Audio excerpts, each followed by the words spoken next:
Bloomberg Audio Studios. Podcasts, radio, news. You're listening to the Bloomberg Balance of Power podcast. Catch us live weekdays at noon and 5 p.m. Eastern on Apple CarPlay and Android Auto with the Bloomberg Business app. Listen on demand wherever you get your podcasts or watch us live on YouTube. I'm Tyler Kendall alongside Joe Matthew. And as Joe laid out earlier, we have our full attention today on Israel as Vice President JD Vance begins a 3-day tour of the country. He spoke earlier today to reporters. He was at this U.S.-led military civilian command center, which is hoping to help implement this ceasefire for the long term. He told reporters, though, that there's a lot of hard work ahead. There's this inclination to say, oh, this is the end of the ceasefire. This is the end of the peace plan. It's not the end. It is, in fact, exactly how this is going to happen when you have people who hate each other, who have been fighting against each other for a very long time. We are doing very well. We are in a very good place. We're going to have to keep working on it. But I think we have the team to do exactly that. Vice President in Tel Aviv earlier standing alongside, if you're with us on Bloomberg TV, Jared Kushner, Steve Witkoff. They're on the trip together here. As Tyler mentioned, he'll have a couple of days ahead, but he went on to chide the media for celebrating, as he mentioned, the idea of failure. And it was a tough weekend. We have to be honest about what's been happening on the ground. Heavy fighting in Gaza over the weekend with both a deadly Hamas ambush and Israeli airstrikes are causing many to ask the very obvious question, if this ceasefire can hold. Before we're joined by Natasha Hall at CSIS, we spent some time with Nick Wadhams, who runs our national security coverage here from Washington. He's with us in our D.C. bureau. Nick, I don't know if it's possible to answer this question right now. What are you watching to try to find out? Well, I think the big question is going to be what happens next and whether Hamas is willing to disarm. I mean, so you had the initial element of the ceasefire, which was the release of hostages and the release of Palestinian prisoners, and now we move to the much more difficult phase, is what happens to Hamas, because Israel has made very clear all along that it will not accept a solution in Gaza where Hamas remains in power or with any sort of control or leverage. They basically want it wiped off the map. Mm-hmm. And then obviously Hamas counters and says, well, we don't really have any interest in that, though they did say recently, we are willing to undergo this power transition. But I mean, when I look at that, what I really see is, the Trump administration has billed this ceasefire as a signature achievement by the president. Obviously, they want it to stick. If it doesn't stick, it will also be seen as a major failure, not only for the region, but it will say a lot about his deal-making prowess. I mean, they have hailed this as something that essentially should give him the Nobel Peace Prize. And if 10 days into it, it's already showing signs of failure. I mean, it should be pointed out that, yes, the vice president is right.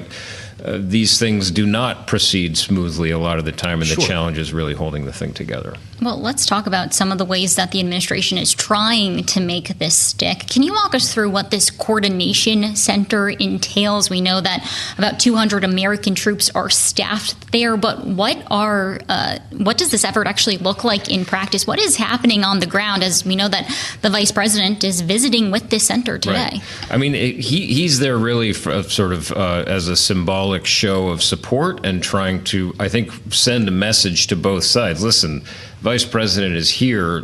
President Donald Trump and the administration has a great deal invested in this deal. And so that's, in a way, putting pressure on Israel not to go too far against Hamas, and also trying to exert pressure on Hamas. So keeping this thing from sort of spinning out of control, and the Joint Coordination Center really is a similar move by the U.S. They're monitoring the ceasefire. He's been very explicit. There are not going to be U.S. troops on the ground in Gaza, but it's really a way of sort of the U.S. putting its assets where its mouth is, saying we have a stake in this as well, to try to keep the two sides in this thing and committed to a ceasefire where efforts at ceasefire in the past have failed so many times. Those American troops will not cross into Gaza, is what we have heard. Correct. Are they directing IDF in Gaza? We have not gotten that level of detail. I think what you're seeing really is the U.S. offering intelligence, satellite imagery, other assets to help identify where ceasefire violations are occurring, and then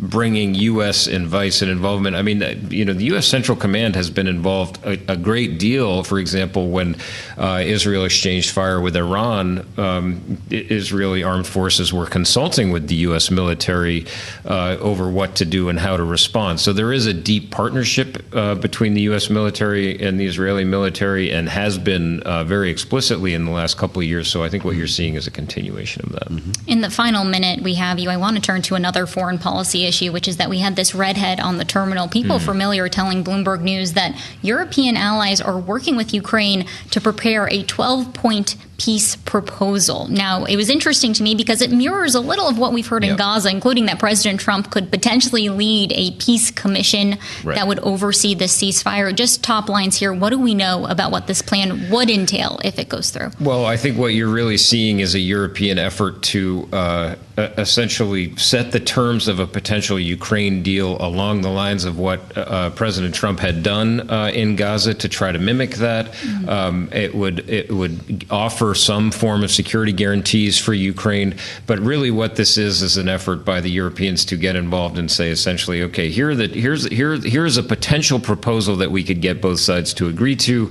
Obviously, U.S. involvement would need to be crucial to this as well. There's some indication that the Trump administration has not quite given its imprimatur to this. So this is really a push by the Europeans to essentially halt the fighting where it is now, and then push the two sides toward a conversation. They're not talking. They want to at least give them something to talk about as we head into the possibility of a Trump-Putin summit at some point in the future. All right. Bloomberg's Nick Wadhams. He runs our national security coverage here in Washington. Thank you so much. And to expand the conversation, we're joined now by Natasha Hall, non-resident senior associate at the Center for Strategic and International Studies. Natasha, thanks so much for joining Bloomberg today. And as we've been talking about, Vice President JD Vance is there in Israel. He said that there is still work to be done and a long road ahead. Just from your view, what are some of those biggest hurdles that we could actually see progress on in the coming days and weeks? Yeah, thanks for having me again. I mean, I think that JD Vance's visit is really meant to throw more weight behind this peace proposal, because one should note that this was a peace plan, not just a ceasefire agreement. And we're already seeing the ceasefire agreement fall apart within the first week. So there's a lot of hurdles ahead. In answer to your question, in terms of aid trucks going in, Israel has already said that it's slashing that in half due to the delayed return of deceased hostages from Hamas. We've seen 100 killed in recent days due to Israeli airstrikes. We're seeing a lot of lawlessness in Gaza right now because there's really no security mechanisms in place. So there's a lot that can potentially go wrong. So it's good to hear the vice president saying they understand that the signing of this first phase of the agreement is not the end of it, and that there's a lot of hard work ahead. Because I think myself and many other analysts watching this very closely have said exactly that the end of U.S. pressure to move this through is simply not over. Hard work is a given, Natasha. But what's the threshold for violence? Sunday, I wondered if we would still have a ceasefire by the time the work week opened here, when Israel launched strikes against Hamas in Gaza, suspended all aid shipments. How many more headlines like that can a ceasefire survive? Thank you so much for that question. I think it's a really vital question for all of us to be asking, because the reality, I think, is that the U.S. and the international community might accept a very low boil, essentially, of violence in Gaza, as long as it wasn't making the headlines quite in the same way that the famine and the constant bombardment was just days earlier. But the reality is that Israel can really put the pressure on Gaza simply through these aid obstructions, as we've seen in the past week, and these sort of more irregular airstrikes, in addition to the fact that Israeli forces still occupy more than half of Gazan territory. So, there's the direct violence of the actual war and the conflict, but then there's also the indirect violence on a place that has been experiencing widespread famine and, really requires somewhat of a Marshall Plan, not just sort of a seeping in of hundreds of trucks per day. It really needs to be a pronounced, scaled up response to reverse, I think, some of that indirect violence. But I think the issue here is whether or not there's going to be put in place a monitoring mechanism that really looks at not just the number of trucks going through, but actually the effects on the ground. Are we seeing a reversal of a lot of the various issues that I just mentioned, starvation, the lack of medical personnel and equipment? Are we seeing a reversal and a rebuilding of the Gaza Strip? Because we haven't even gotten to, the phase 2 where we're talking about an international stabilization force, the actual rebuilding of Gaza. 80% of the structures have been destroyed in the Gaza Strip. So there's a long road ahead. Well, speaking about these big questions, including what the reconstruction of Gaza is going to look like, another big question is surrounding the future of whether or not Hamas is going to disarm. And we heard from President Trump earlier today on Truth Social, posting that if Hamas does not disarm, quote, an end to Hamas will be fast, furious, and brutal, unquote. Can you just give us a little bit of context here? What do the discussions look like for Hamas to disarm, and what are we looking at if the group ultimately doesn't? Right. So let's just zoom out a little bit and acknowledge the fact that Hamas, regardless of what anyone thinks of them, has been the government in Gaza for over 2 decades and has also been essentially the police force there. And right now you have essentially vacuums throughout the Gaza Strip. There is no international stabilization force. There is no other entity. And so you've seen rising inter-gang violence in Hamas, which in Gaza, which Hamas has, essentially tried to eradicate through these very public executions that we've seen in recent days. But I think the real question is, if you disarm Hamas, which is clearly the goal of many regional partners in Israel and the United States and others, what will take its place? Because there needs to be some kind of governance structure in Gaza, and there needs to be some kind of police force as well. Because what we've seen is Israel has also been supporting some of these other gangs and militias within Gaza that have been looting aid in recent months. So there needs to be something there. So I think the big question is, if the international stabilization force, by some accounts, might take months to actually put in place, what's going to be there in the meantime to restore order, to allow, humanitarian workers to go through in safety, et cetera. And that's a really big question. And so I think for that reason, you've seen President Trump essentially go back and forth on this. At one point, he said he's not so unhappy about seeing these public executions of gang members by Hamas, and at the same time saying that they need to eradicate Hamas if it fails to disarm. So, I think that this is the larger question: who is going to provide security in Gaza in the weeks and months ahead?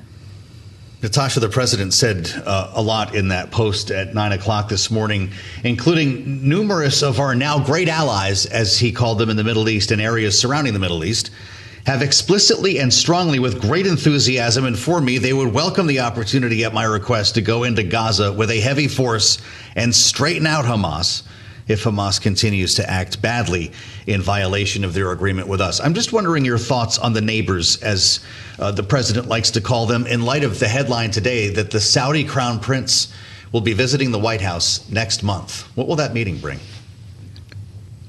Yeah, well, I think the Saudi Crown Prince, MBS, will be focused very much on a defense pact with the United States rather than simply offering a peace force, as he put it, to the Gaza Strip. Listen, I don't think that this is attractive to any Arab or Muslim country. We're still seeing airstrikes. We're still seeing infighting.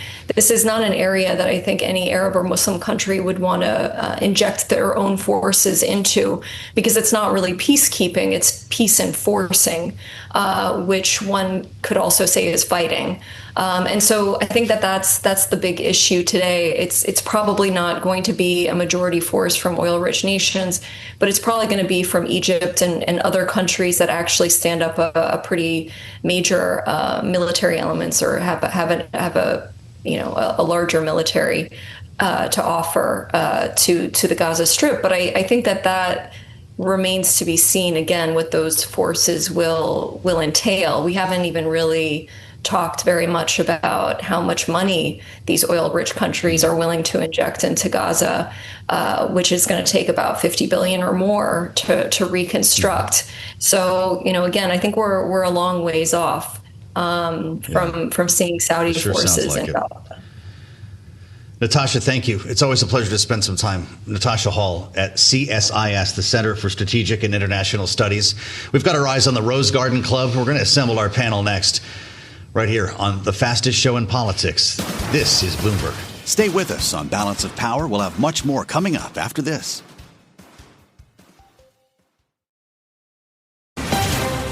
You're listening to the Bloomberg Balance of Power podcast. Catch us live weekdays at noon and 5 p.m. Eastern on Apple CarPlay and Android Auto with the Bloomberg Business app. Listen on demand wherever you get your podcasts or watch us live on YouTube.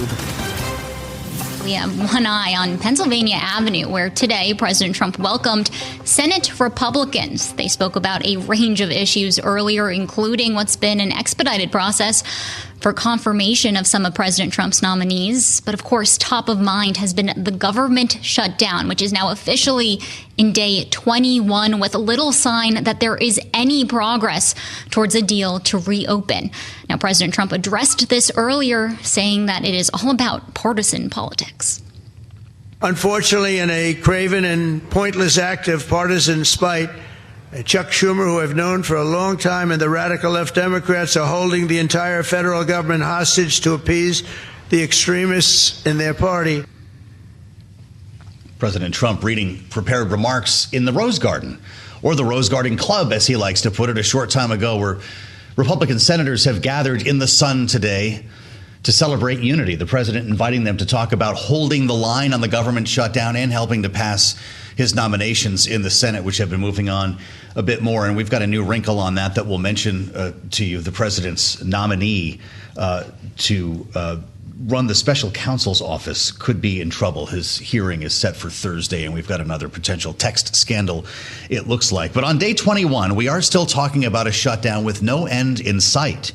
And in fact, even floating the idea, that things could be a little bit troubled when we're floating the idea of a year-long continuing resolution. Just kick the can for a year so we don't have to fight anymore. That's the narrative today in the Capitol as we assemble our political panel. Bloomberg Politics contributor and Democratic analyst Jeannie Sheehan Zaino is with us, democracy visiting fellow at Harvard Kennedy School's Ash Center. Maura Gillespie is with us as well, Republican strategist and founder of Blue Stack Strategies. Maura, you worked for a former Speaker of the House in John Boehner, and the idea of a year-long CR is something that a lot of Republicans have an allergy to. Is that, in fact, how this all ends? I mean, seeing of my years in Speaker Boehner's office, it's hard for me to maybe stomach that. But I do think that things are just so divisive right now that I worry that without something more long term, we'll be having this fight on repeat and unfortunately have another shutdown in the future. And I'd rather not see that happen. And so I do think that maybe looking at getting past this stage, which at this point, and I know we'll get into it, but it does feel as though Democrats need to come and just end the shutdown, because I do think Thune is being fair in the sense that he's willing to have conversations. He's willing to bring legislation to the floor to extend subsidies in a way that also doesn't, isolate every Republican vote in both chambers. But this shutdown isn't serving the greater good. And I think that no American benefits when we have a government shutdown. And unfortunately, Congress has for a long time struggled to get this, their funding appropriations done in a timely fashion. Well, Jeannie, what is the risk-reward calculus here for Democrats? Because as Maura points out, we've heard from Senate Majority Leader John Thune, who says that Democrats can have a up and down vote on a one-year extension of those Premium Affordable Care Act tax subsidies. How are Democrats looking at their options on the table right now? Or is this just going to keep going on until they actually get some tangible policy changes? Yeah, my view, Tyler, is that shutdowns never result in policy changes or wins, I should say. And so it's usually and always about the politics of this thing. And at this point, both sides feel like they're winning on the politics. And that's the problem. Until one or both start to feel pain, we're not going to see this change. And so Democrats, I suspect, will hold out at least until that November 1st date. Because, of course, what we're going to see then, and Bloomberg has been reporting this, is the skyrocketing of healthcare subsidies. I think, Joe, you said at the beginning at the top of the show, quadrupling in Georgia, about a quarter in Maine, almost 20% in Michigan. The list goes on. And oddly, this is going to be impacting Trump's states, red states, more viciously than it's going to impact blue states. So it's his own voters. And the president knows that because he's spoken about it in the past. So I think we will see the Democrats hold out for that. And the reality of this, and I don't know anybody in Washington who doesn't think that this thing also is not going to end until one person comes to the table and forces it. And that one person, I'm sorry to say, as a Democrat, is not Chuck Schumer. It is Donald Trump. Until Donald Trump pulls the plug on this thing, it is not going to move forward. Donald Trump, just a short time ago, invited John Thune to the podium in the Rose Garden to talk to his members who were lunching in the sun, knowing that he said we may have no choice but to pursue a one-year CR. And by the way, Donald Trump may not have a problem with that. It was the White House that suggested that a couple of months ago when everyone's head exploded on Capitol Hill at the idea that could, in fact, become a reality. But I want to ask you about the nominations that are also being celebrated in the Rose Garden Club today. It's not just holding the line on the shutdown. Maura, as you well know, the president wanted to thank Republican senators for moving unblock in some cases a huge number of nominees. Of course, that's the job of the Senate, and it's one that doesn't get a lot of coverage. But there's one that may just not make it. According to John Thune himself, quote, he's not going to pass. The line from the majority leader. We're talking about Paul Ingrassia, the president's nominee, to run the office of the special counsel. This is another text scandal that has been made public by Politico, allegedly, of course, that has now prompted at least 3 other Republicans to oppose his nomination. In this text chain, which was repeatedly bumping into themes of Nazism, he said that Martin Luther King Jr.'s holiday should be tossed into the 7th circle of hell. And that when asked about his viewpoints, he said he has a bit of a Nazi streak. Is Mr. Ingrassia's nomination as good as dead, Maura? It certainly should be. I mean, that's a disgusting way to speak, just even if it's in private text messages. The fact that he has that on his heart and he believes that enough to say it, whether he's in his mind joking or not, there's something that spurred him to say it, and that should be disqualifying in and of itself. And so Thune is right to say that, he's not going to pass on Thursday. I'm sure that's a conversation that's being had in that lunch right now as they're celebrating. I think there are probably some Republican senators who have a bit of a queasiness about some of the ones that they've gotten through in that first, few months there that, I think of Pam Bondi, I think of RFK Jr. I think there are a couple of senators who are wondering if they made the right choices. But with this, they seem, the fact that so many, again, you said 3, at least maybe 4 or 5 I've seen, they're going to say that this isn't a yes vote for them. That's encouraging to me. Right, and the Republican senators expressing opposition, the list keeps building. We also heard from Senator James Lankford, a Republican from Oklahoma, earlier today saying that he thinks Ingrassia should withdraw. Jeannie, is this just mounting pressure on the White House? When can we expect to hear from them, if at all, on this nomination? Yeah, I mean, it is telling, and I agree wholeheartedly with what Maura just said. It is telling to me that the White House has not yet come out and said we are going to withdraw his name, considering how disgusting these texts are. This is, though, not surprising from the White House, right? We have had a president who has flirted with neo-Nazis in the past. He is being accused, by the way, of at the Quantico speech of dog whistling to neo-Nazis. The list of things goes on. And of course, this comes at a time when people in this country who have long fought for civil rights are feeling under threat from a variety of specters, including the the attack on DEI, but also the Voting Rights Act case that the Supreme Court is arguing and may strike down Section 2 any day now, or at least in the spring. So it is shocking, and his name should be withdrawn immediately from this White House. But they haven't, at least as far as I know, had any statement on this, which is not surprising, but it is upsetting. It's an oddity here because I don't think anyone really even knows who leads the office of the special counsel. It's not like we're talking about Attorney General here, more or Secretary of State. This could have been handled pretty quietly, right? If you're a nominee, it's not unusual to have a withdrawal letter handy in case something happens. Does Ingrassia just handle this on his own?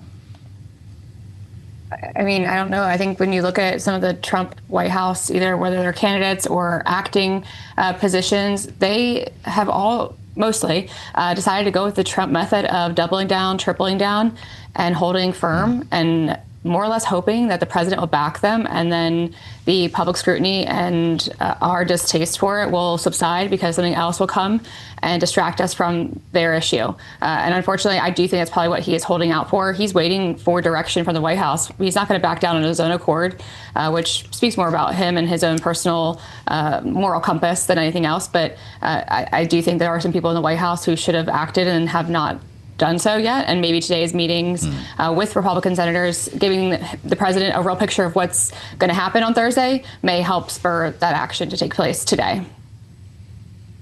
Jeannie, final 30 seconds here. I do want to ask you about some policy we could see hit the Senate floor this week, this bill to pay federal workers and our troops. Are we expecting this to actually pass amid the shutdown? Because it looks like Democrats are the ones opposing this. Yeah, my view is that it should pass, but I can see the Democrats' point, which is that it still doesn't address the underlying issue, which is the Obamacare subsidy. So I think it's still an open question whether it passed. And of course, you've got some Democrats like Fetterman out there calling for real changes to Senate rules to avoid these kinds of things in the future, and this filibuster, the necessity of the filibuster-proof majority. That's going to obviously rankle people on both sides of the aisle.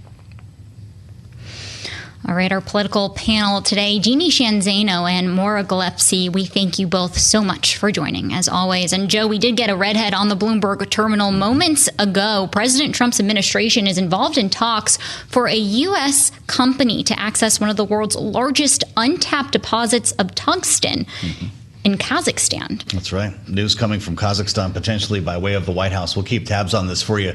As Tyler mentioned, it just went red on the terminal, so we'll have much more straight ahead. Also, our conversation with Congressman Brian Stile. We've been talking shutdown. Let's hear from a stakeholder in the House. The Republican from Wisconsin is in the nation's capital, and will join us live straight ahead here as we talk politics in Washington on Balance of Power. This is Bloomberg. Stay with us on Balance of Power. We'll have much more coming up after this. You're listening to the Bloomberg Balance of Power podcast. Catch us live weekdays at noon and 5 p.m. Eastern on Apple CarPlay and Android Auto with the Bloomberg Business app. You can also listen live on Amazon Alexa from our flagship New York station. Just say, Alexa, play Bloomberg 1130.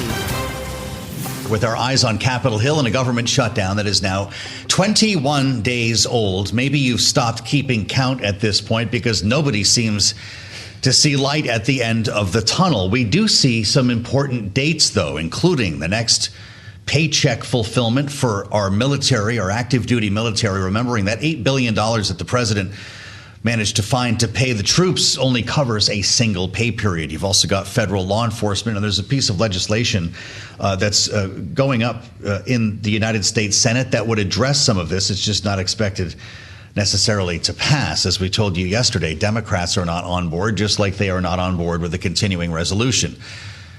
And I'll tell you what, Tyler, as we consider the idea here of a CR expiring on the 21st of November, that's the plan on the table. It's a month away from today. You've also got November 1st open enrollment beginning and the expiration of SNAP benefits. So maybe it's no wonder John Thune suggest a full year CR might be coming. Not just suggesting a full year CR might be in the pipeline, but also that maybe it's time for the House to come back into session so that they can repass a clean CR that has that end date in place. Because as you mentioned, November 21st is what they're currently voting on, but we are just ticking closer and closer to that. Now, we're lucky to be joined now by one of those members of Congress who is currently out of session, but joins us now from Capitol Hill. That's Congressman Brian Stile, Republican representing Wisconsin's 1st District. Congressman, it's good to see you, and thanks so much for joining. I'd love your opinion on this. The Senate Majority Leader suggesting it's time for the House to come back into session. Do you think that's a good idea? Well, it's time for the Senate to pass the clean CR. We're in this situation because the Senate Democratic leadership under Chuck Schumer refuses to vote for a clean CR. This used to be a non-controversial vote here on Capitol Hill. In fact, Democrats have voted time and again in favor of clean CRs, most recently in the spring. What changed is the politics for Democrats in the United States Senate. So the House has done our job. We're all waiting for the Senate to do their job. Chuck Schumer is beholden to his radical base. A lot of us are frustrated. It's time for us to move on because there's really important negotiations in front of us, including fiscal year 26 appropriations, as well as other policy priorities that you mentioned. Congressman, it's good to see you. Kevin Hassett had suggested yesterday maybe there's capitulation this week and this whole thing comes to an end. But every time the Senate votes on this, it's the same two Democrats and independent who break ranks here. So, I mean, at some point, we could be bumping up against November 21st. What do we do then? Do you wait forever for Senate Democrats? We just stay shut down until Chuck Schumer changes his tune?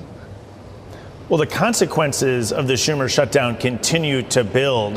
President Trump has done a great job taking some extraordinary actions to make sure that the consequences aren't felt by our troops, for example. But many of these are one-time actions. And so the consequences will continue to build. The pressure will build. And I do believe at some point the Senate will come to the table and recognize that their action to close the federal government and put at risk, for example, payment to our troops, the men and women wearing the United States military uniform, was the wrong bet.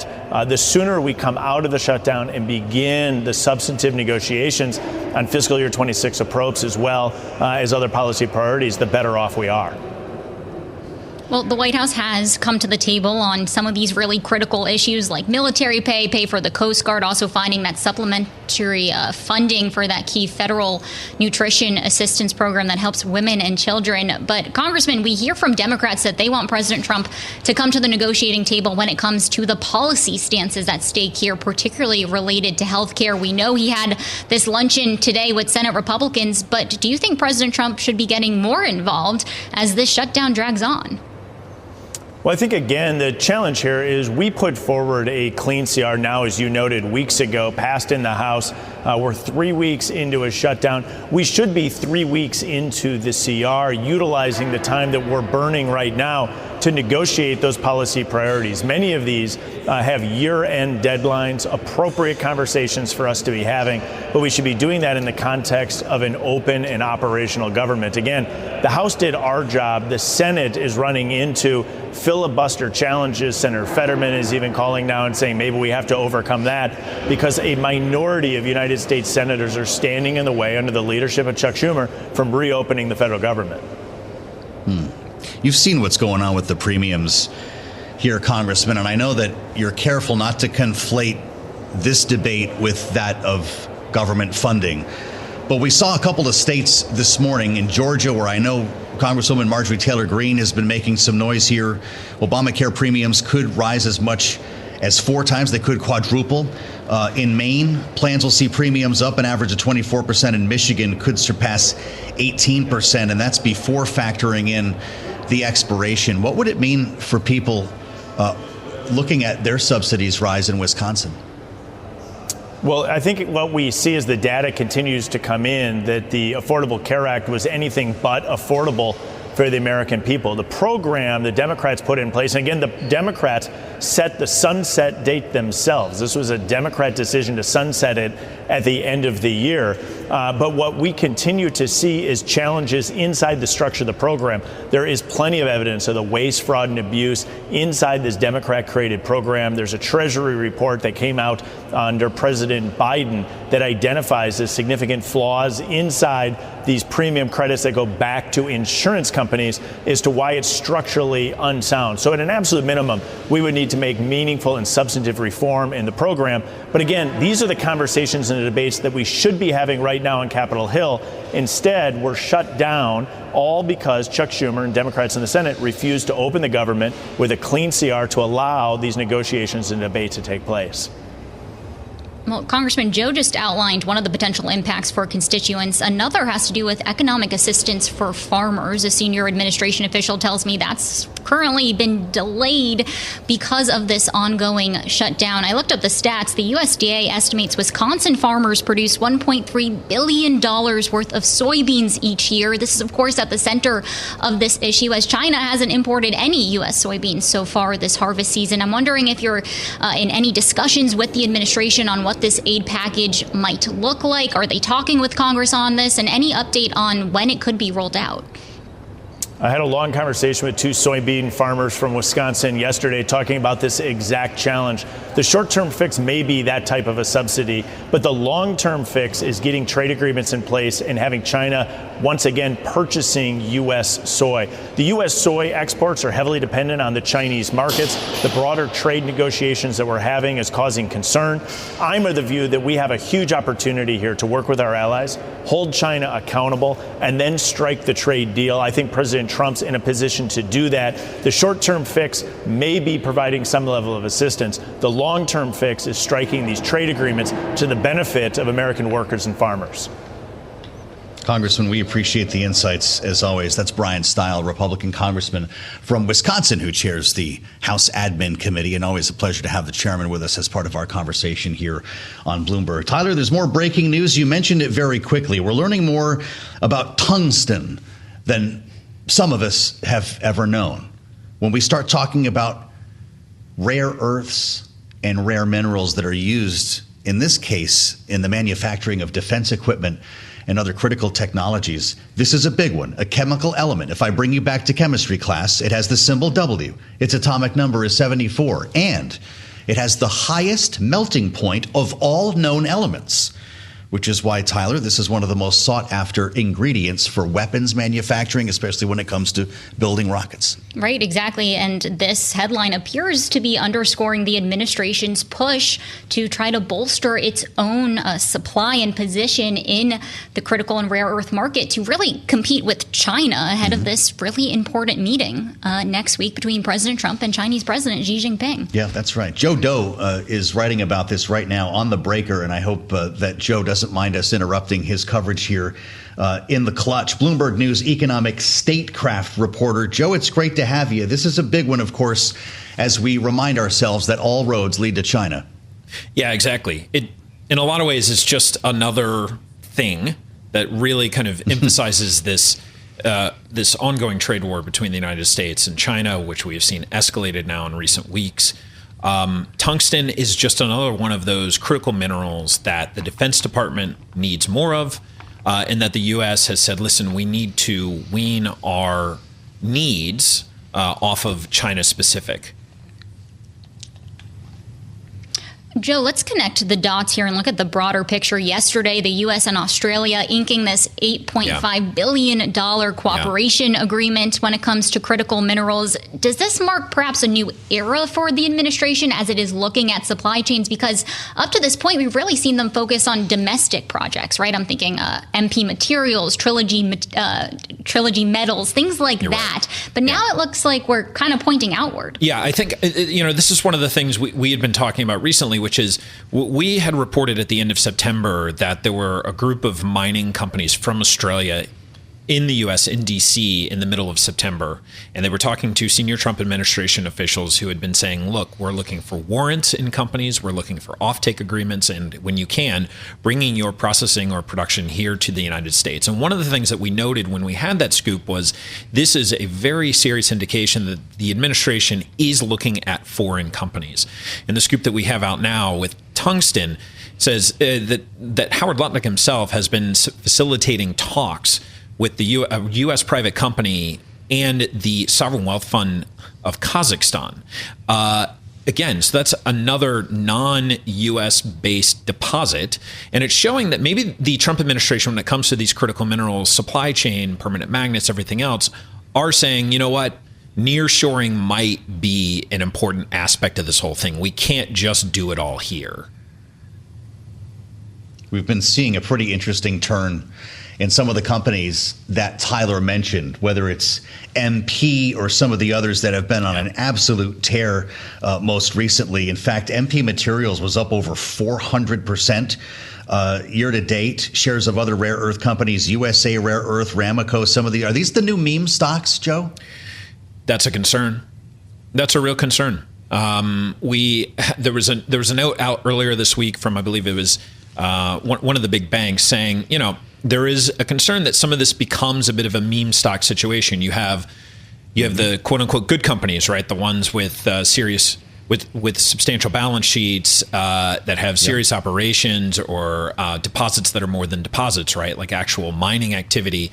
And then you've got a lot of others who are exploration companies and junior miners. I mean, that's a space that I covered for 10 years at Bloomberg. And typically, if you're exploration or junior miner, that's not like you were sitting down writing a big story about them, right? It was these guys would go to conferences and show you something called core samples, which were just long cylindrical things sitting on a table of literal earth that they had shot down into the ground, grabbed up and showed, hey, look at all the veins that are in here. I mean, these are the kind of companies that we could be talking about. And that is a concern in all of this, despite the fact that we need these minerals, and despite the fact that the administration is putting effort into bringing onshore supply chain of it, you do have to wonder which of these will actually materialize. All right. And Joe, I'm going to pull one line from your reporting. The Trump administration is not currently seeking an equity stake in this venture, according to U.S. officials. Joe Doe, Bloomberg News' economic statecraft reporter. Thank you so much. And quite the incredible scoop, Joe, especially on this news that we are gearing up for this big high stakes meeting between President Trump and Chinese President Xi Jinping. That's right. Tungsten. Letter W. I've learned that you love learn a lot today about chemistry, this. Apparently. Well, I'm learning as I go here. Thanks for listening to the Balance of Power podcast. Make sure to subscribe if you haven't already at Apple, Spotify, or wherever you get your podcasts. And you can find us live every weekday from Washington, D.C. at noontime Eastern at Bloomberg.com.